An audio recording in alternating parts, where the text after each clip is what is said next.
На кратко, во текстом, господине министер, да ова е еден проект кој што го почна претходната влада и од кој што бенефит видоа голем број на граѓани.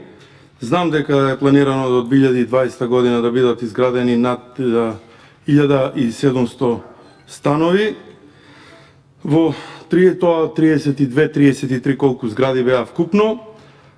Нови станови е планирано да се градат во Виница, Скопје, Пробиштив, Свети Николе, Кочани веќе се распределени, Македонски Брод, мислам дека Гостивар е завршена зградата, меѓутоа сметам дека досегашните искуства се позитивни и затоа што се решаваат животни прашања на социјално загрозени семејства од Република Македонија.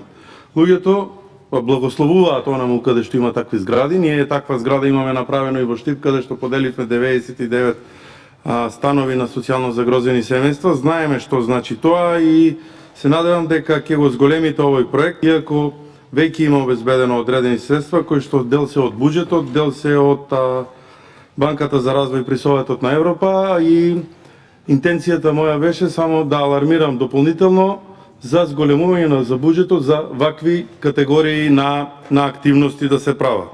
Да се обезбедуваат средства за социјално ранливите категории, за станови кои што ќе решат животни прашања на луѓето, а не да се даваат прашања во фондот за иновации или слични такви пари кои што завршуваат на разни сомнителни начини, па потоа луѓето откако ќе ги откриеме да се откажуваат од средствата кои што ги добиле преку фонд за иновации или слични такви средства. Ви благодарам.